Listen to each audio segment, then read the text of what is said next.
बिस्मिल्लाहिर्रहमानिर्रहीम। सामीन पाकिस्तान से बैर सुनने वालों को अरशद कुंदी का सलाम। आज का हमारा खसूसी प्रोग्राम पाकिस्तान के फौजी जनरल आसिम मुनीर की तारीफों का मुकाबला चल रहा है पाकिस्तान के टाउट जर्नलिस्टों में, और अल्लाह पना हजरत खालिद बिन वलीद से लेकर तारिक बिन जियाद तक के तारीखी करैक्टरों को पीछे छोड़ दिया गया है। ये कितने घटिया हैं, जरा समाअत कीजिए।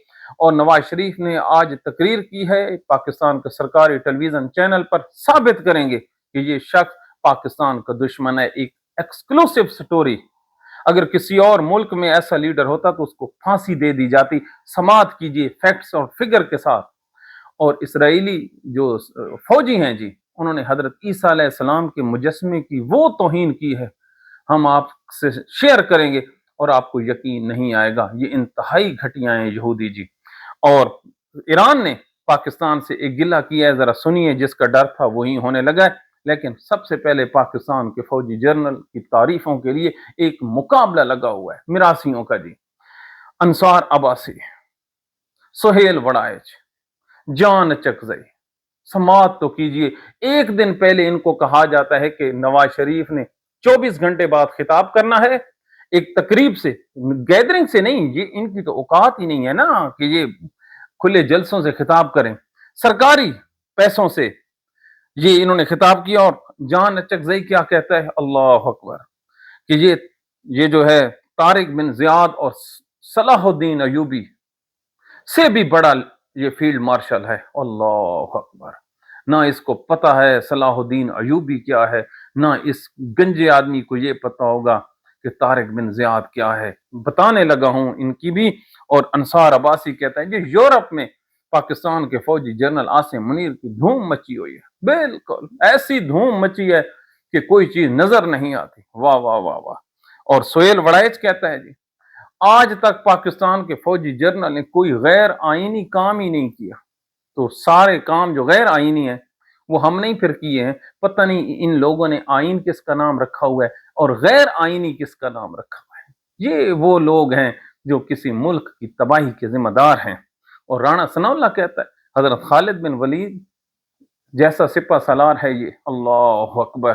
तो ये जब इस किस्म के टाउट जर्नलिस्ट हों तो आगे लीडर और प्रोडक्ट कौन सी आती है, नवाज शरीफ जैसा। और हम आपको हजरत खालिद बिन वलीद और तारिक बिन जियाद की थोड़ी सी हिस्ट्री सुनाएंगे। पहले जरा नवाज शरीफ देखिए, इसका विजन आपने देखा है, ये एक नासूर है पाकिस्तान के लिए। इसने जी सन 2013 और से 2017 तक साहिवाल उकाड़ा के करीब एक इसने प्रोजेक्ट लगाया कि मैं लोड शेडिंग खत्म करने लगा हूं। वो है जी साहिवाल कोल पावर प्रोजेक्ट। इसने बिजली पैदा करनी थी जी 1320 केवी इस इलाके में। इसको स्पेशल चाइना से कमीशन, इधर टेक्नोलॉजी देखना, कि मंगाया गया था चाइना से और कोयले पे ये चलने वाला था। और कोयला पाकिस्तान का ना, जरा देखिए, अगर दुनिया के किसी और मुल्क में हम ये स्टोरी ब्रेक कर रहे होते तो वो शख्स सारी जिंदगी जेल से बाहर ना आता। हाय इमरान खान की एक घड़ी, पाकिस्तान के जजों को वो एक घड़ी तो याद आ गई। ये जो हम साहिवाल कोल पावर प्रोजेक्ट आपके सामने बेनकाब करने जा रहे हैं, ये इनको नजर नहीं आएगा। सुनिए, इसकी लागत तो आती है जी 180 अरब रुपया। कितना? 180 अरब रुपया। और इसका जो कोयला है वो आना था जी जनूबी अफ्रीका से और अफगानिस्तान से। अब अल्लाह का करना यह हुआ, एक तो इन्होंने इसको जरी जमीन पे लगा दिया। साहिवाल जरी है ना जी, कि वो धुएं से, कोयले से वो गदले हो जाएं जैसे ये खुद हैं। और दूसरा, इतना महंगा कोयला, अब ना वो कोयला आ रहा है और ना ही ये प्रोजेक्ट चल रहा है। ये पहले 40% चलता है, 40, फिर 20% और अब 10%। और आज इसको जो चलाने वाले माहिरीन हैं उन्होंने कहा जी इसको बंद कर दें। जब इसको बंद करने की वो रिपोर्ट कर रहे थे तो उसी वक्त नवाज शरीफ पाकिस्तान के सरकारी टेलीविजन चैनल पर सरकार के खर्चों पर ये खिताब कर रहा था कि मैंने इस कौम की खिदमत की है। अब आप खुद बताइए, क्या इसके बाद गद्दारी किसको कहते हैं और मुहब्ब वतनी किसको कहते हैं? 180 अरब रुपया और 20 रुपए की सरंजों के पीछे टीके दोबारा दोबारा इस कौम के बच्चों को डालते रहे और उनको सजाए मौत दे दी गई तौसा में, और 40,000 के करीब पाकिस्तान में एड्स के मरीज हैं। तो अब आप खुद अंदाजा लगाइए कि ये कितने पाकिस्तान के साथ मुखले। इनको कोई पूछने वाला है? कोई आदमी? कि सारे सुहेल बड़ाइच ने इसको पूछना है, अंसार अब्बासी ने पूछना। अब तो वो दाढ़ी रख के तुम्हें ना इस्लाम याद आए ना शरीयत याद आ गई। इस्लाम में तो ये है कि अगर कोई हुक्मरान 1 रुपया हुक्मरानी के जरिए जाया कर दे तो उसकी पकड़ होती है ता क़यामत। तो यहां पर 180 अरब रुपए पे बोलते हुए आप लोगों को शर्म नहीं आती? और घड़ी पे प्रोग्राम करते हो, कभी बुशरा बीबी की इद्दत पे काम करते। तो पाकिस्तान के जजों से सवाल क्यों ना करें? पाकिस्तान के जो इदारे हैं उनसे सवाल क्यों ना करें? क्या हमारा सवाल करना नहीं बनता? ये क्या पाकिस्तानियों, क्या सामीन, आपने हमेशा चुटकुले ही हमसे सुनने हैं? ये कोई बात है? इससे बड़ा कौमी दुश्मन, कौम का नुकसान क्या कोई कर सकता है? अब एक खबर आपने सुनी, अगली खबर जरा सुनिए। मैं आपको वो सुनाता हूं जी, सलाहुद्दीन अयूबी और जो है तारिक बिन जियाद के कारनामे। पाकिस्तान आज स्टेट बैंक कह रहा है कि हर रोज शहबाज शरीफ की हुकूमत 21 अरब रुपए का कर्जा ले रही है। कितना जी? 21 अरब रुपए का हर रोज कर्जा ले रही है। आज के दिन भी 21 अरब रुपया पाकिस्तान ने कर्जा लिया इस शहबाज शरीफ की हुकूमत। और ये शख्स कितनी डिठाई के साथ एयर कंडीशन सरकारी इस्तेमाल करते हुए सरकारी त्यारे से गया, सरकारी त्यारे से वापस आएगा। इसके खाने से लेकर इसकी जूतियों तक का तमाम खर्चा इस गरीब कौम पर है। और 21 अरब रुपया डेली कर्जा लेने वाली कौम कहती है कि हम खुशहाली की तरफ जा रहे हैं। बिल्कुल खुशहाली की तरफ नहीं जा रहे पाकिस्तानियों। आपको किसी ट्रक की बत्ती के पीछे लगाया गया। आपके बच्चे यहां पे पलते हैं। वो कौम जो 21 अरब रुपया डेली ले रही है और उसके रंगीले बादशाह अपने फैमिलीज के साथ आप पर राज करें, तो कौन इन रकम को वापस करेगा? दिल पे हाथ रखिए, कौन वापस करेगा? है कोई चीज आपको वापस करने के लिए? ये किसने वापस करना है? जुनैद सफदर को आप बेच के वापस करेंगे? बिलावल को? और एक बात देखिए, जितनी रकम इन 3 सालों में, ये जहां पे हमारे हीरे, ये पाकिस्तान के फौजी जनरल आसिम मुनीर कहता है ना कि ये हीरे मैं लाया हूं, आप इनकी बैत कर लें। तो मोहसिन नकवी कहता है कि सबसे ज्यादा जो सरमाया तारीख पाकिस्तान में बहर गया है इस दौर में गया है। तो फिर मुहब्बे वतन कौन हुआ और गदार वतन कौन हुआ? इस नुक्ते को आपने समझ लिया तो क्या आपने बेचना है? खुदा की कसम पाकिस्तानी, आपका एटमी प्रोग्राम खतरे में है। आखिर में आपको इन कर्जों के बदले में पाकिस्तान का एटमी प्रोग्राम फरोख्त करना पड़ जाएगा, वगरना कहां से आप ढूंढेंगे? ये कोई गरीब मुल्क था? आज जो ईरान टकराया है, ये रकबे में पाकिस्तान से बड़ा मुल्क है, लेकिन इसकी जो जरी जमीन है वो पाकिस्तान से कम है। सऊदी अरब से हमारे पास जरी जमीन ज्यादा है, लेकिन है कोई? गन्ने का काश्तकार रुल गया, गंदम का रुल गया। और एक मौलवी जो सरायकी था, उसने कहा है कि गंदम का रेट है 2500 रुपए मन और पीजे का रेट है 3500 रुपए मन। उठाइए जूता और मारिए अपने हुक्मरानों को। 6 महीने तक इस मुल्क का गरीब किसान, जिसने अपनी बच्चियों के रिश्ते भी करने हैं, अपने बच्चों को पढ़ाना भी है, उसका मुस्तकबिल भी है, एक पीजे के से भी कम कीमत है उसका एक मन गंदम फरोख्त मंडी में पड़ी हो, उसको खरीदने वाला नहीं है। और अब भी आप लोगों को अगर होश नहीं आता तो हम क्या करें? पाकिस्तान पे जो कर्जे हैं 14,004 अरब अंदरूनी कर्जा, अल्लाह अकबर, 14,004 अरब और बैरूनी कर्जा 1,066 अरब। किस किस को याद करोगे? उसने कहा था जो अडयाला जेल में पड़ा है, मैं तो बर्दाश्त कर लूंगा, आप बर्दाश्त नहीं करेंगे। तो कोई समझ सकता है कि जरदारी खानदान और शरीफ खानदान इस मुल्क की किस्मत संवारेंगे और हम उनकी तालियां बजाएंगे? ये कैसे मुमकिन है? ये नहीं हो सकता हजूर। ओ पाकिस्तानियों, अगर अब भी न जागे तो पता नहीं कहां जागोगे। तो जरा समाअत कीजिए। आखिर में हम आपको सुनाते हैं वो सलाहुद्दीन अयूबी के कारनामे, लेकिन आज दिल बड़ा दुखी है। यहूदियों ने क्या किया है जी? लबनान का एक गांव है, वहां पर इनकी फौजें दाखिल होती हैं। जब दाखिल होती हैं तो वहां पर एक घर में उन्होंने एक चर्च बनाया होता है, जहां पर हजरत ईसा अलैहिस्सलाम का जो मुजस्मा है उन्होंने लगाया होता है।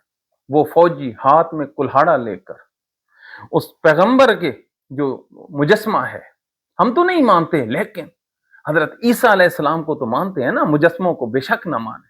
उसने उसके गर्दन पे हथौड़ा चलाया और अपना जो जो कदम है वो उसने मुजस्मे के मुंह में डाला जी। और मुंह में डालने के बाद उसने पैदर पे हजरत ईसा अलैहिस्सलाम के मुजस्मे को उसने वार किए। फिर उसकी वीडियोस बनाई और वीडियोस बनाने के बाद उसने वायरल कर दी। अब आप खुद सोचिए, जो लोग मुसलमानों को दहशतगर्द कहते हैं, वो मुजस्मा हिजबुल्लाह के पास कई सालों तक रहा, तो हजरत ईसा अलैहिस्सलाम का मुजस्मा अमन से रहा, एहतराम से रहा। जैसे ही वो यहूदियों के हाथ में आया तो वो बर्बाद हो गया, तौहीन हो गई। अब दोनों मसलक, ईसाई और जो मुसलमान है, उनका ज्वाइंट कौन दुश्मन है? यही यहूदी। और मेरे नबी ने मना किया था कि कभी भी इन यहूदियों से मुआहदा ना करना। आज पाकिस्तान के हुक्मरान किधर किधर झुक रहे हैं? इजराइल की तरफ। है कोई इनको समझाने वाला इस वकूए में? और मेरे नबी की हदीसों में बनु कुरैजा का वाकया कितनी दफा हमने अपने प्रोग्राम में डिस्कस किया है। वो क्या है? पैगंबर आजम ने क्या तालीम दी कि बच के रहना इनसे, ये तुम्हारे दुश्मन हैं, जिन्होंने नबी से मुआहदा करके उसको पूरा नहीं किया। आज जो ईरानी है, ये जो ईरान वाले हैं, इन्होंने क्यों मुआहदा नहीं किया इजराइल के साथ? उनके सामने यही बनु कुरैजा वाला वाकया है। आज उनके जो स्पीकर हैं, यही सूरत और यही सरकमस्टांसेस उसने डिस्कस करके एक्स पर अपनी पोस्ट नहीं की कि यहूदियों से एग्रीमेंट करने से पहले हम 1000 दफा सोचेंगे। कितनी दफा? 1000 दफा। है कोई कुरान को गले लगाने वाला? तो कुरान उसको धोखा नहीं देगा, और बिल्कुल नहीं धोखा देगा। लेकिन आज पोप ने पता क्या कहा है? आज पोप ने कहा है कि गजा में इजराइल जुल्म कर रहा है, और 3 बच्चियों पर उस वक्त फायरिंग की जो वो रेस्ट एरिया में जा रहे थे, और वो रो पड़ा आज पोप फ्रांसिस।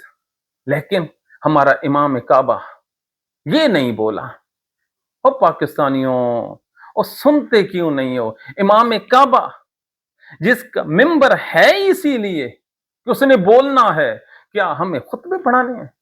हमें नमाजें पढ़ानी है? या क्या इस्लाम की तालीम रख दी है जी?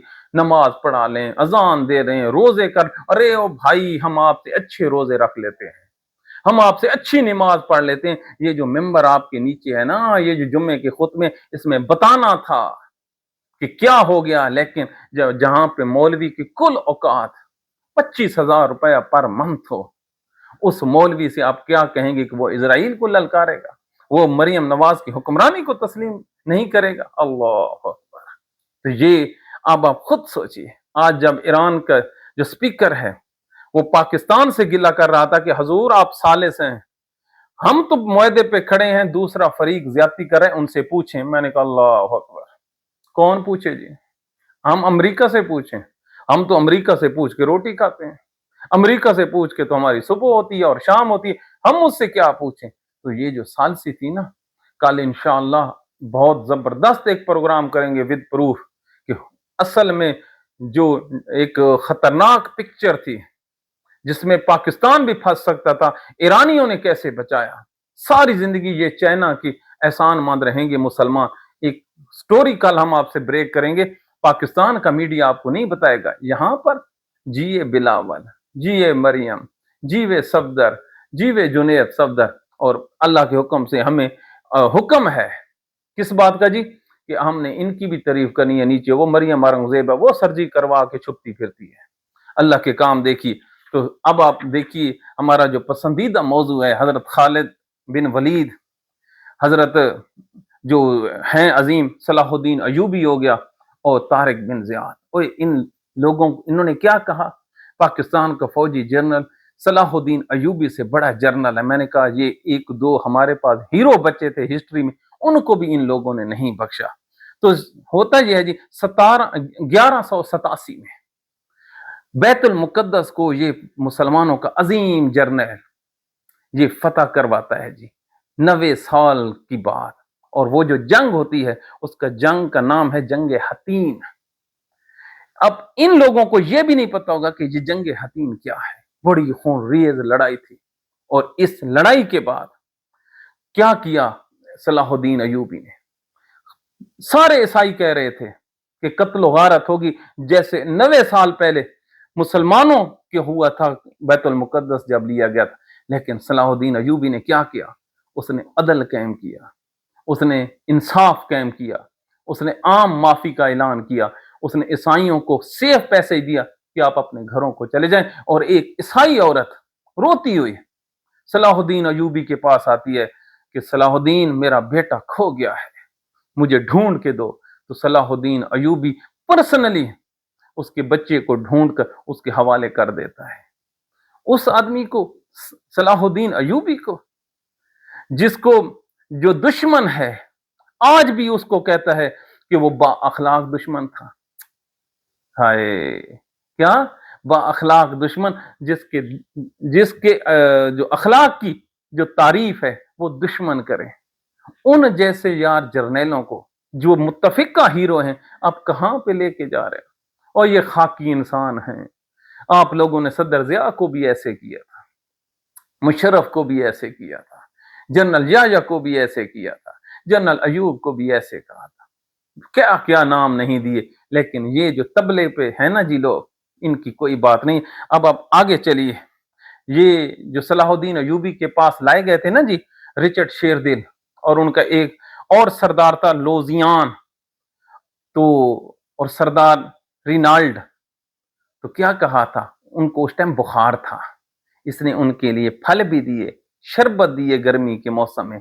صلاح الدین ایوبی سے ملتے ہو، پاکستان میں انسانی حقوق کی پامالی تو دیکھ لو. اور دوسرا جی یہ جو طارق بن زیاد، 70,000 کے لشکر کے ساتھ، کتنا جی 7,000 کے لشکر کے ساتھ یہ اندلس کے دریاؤں میں کود پڑا اور کشتیاں جلا دیں. آج بھی جبل الطارق کی پہاڑی یاد ہے اسپین میں، کہ آگے دشمن کھڑے ہیں، پیچھے کشتیاں بھی نہیں ہیں، آؤ مرتے ہیں یا فتح حاصل کرتے ہیں. تو اس جیسے لوگوں کو یار، اس جیسے عظیم کریکٹروں کو کس کے ساتھ ملا رہے ہو یار؟ پتہ نہیں پاکستان میں کس چیز کا نام رکھے. کیا حاصل کر لو گے؟ کیا چیز حاصل کر لو گے؟ ایک نوکری، کوئی ایڈوائزری، کوئی چیف منسٹری، یا کچھ دن کے لیے اقتدار. وہ اقتدار بھی کوئی چیز ہے؟ بل اگر اقتدار کوئی چیز ہوتا تو جو یزید ہے اس نے کیا کما لیا تھا؟ نواسہ رسول کو شہید کرنے کے بعد کتنا عرصہ وہ رہا؟ 3.5 سال تاریخ کہتی ہے، اس سے بھی کم. آج تک لعنت برستی ہے، لعنت. اور اس کے بعد جو اس کے خاندان کے ساتھ ہوا، جو اس کی والدہ کے ساتھ، اس کی ماں کے ساتھ جو سلوک ہوا، جو مروان نے کیا، کیا اگر اس کو اس رو کمپیریزن میں رکھ لیں، اس سلوک کو جو مروان نے شادی کرنے کے بعد اس کے یزید کے بھائی کے سامنے کیا تھا، تو یقین مانی 1000 اقتدار بندہ قربان کر دے. لیکن مسلمان ہے نا، سیکھنا کچھ نہیں ہے. تو یہ ہمارے حالات واقعات ہیں جی. اللہ تعالیٰ پاکستان کو اپنی سلامتی میں رکھے. پاکستان ہے تو سب کچھ ہے، پاکستان نہیں ہے تو کچھ بھی نہیں ہے. لیکن اصل واقعہ یہ ہے جی کہ ہم نے تاریخ کو صحیح پڑھنا ہے. اور یہ جو اس قسم کے لوگ ہیں، یہ جو جس قسم کے جو میراثی ٹائپ لوگ ہیں، ان لوگوں کو ہم نے ضرور پکڑنا ہے. کیا اب یہ ہمارا جو فیصلہ کریں گے، غریدہ فاروقی ہو گیا، ابصار عالم ہو گیا، انصار عباسی ہو گیا، یہ دیکھیے کتنے چھوٹے لوگ ہیں یار، ہسٹری کو بھی نہیں چھوڑتے اور نہ دین کو چھوڑتے ہیں، صرف اپنی 4 ٹکوں کے لیے، اپنے چند مفادات کے لیے۔ ہمیں اپنی دعاؤں میں یاد رکھیے۔ اللہ تعالیٰ آپ لوگوں کو سلامت رکھے۔ پاکستان ہے تو سب کچھ ہے، پاکستان نہیں ہے تو کچھ بھی نہیں ہے۔ ہمارے لیے خصوصی دعا کیا کریں۔ ہم آپ کے کامنٹس پڑھتے ہیں، اپنی اصلاح کرتے ہیں۔ Thank you very much.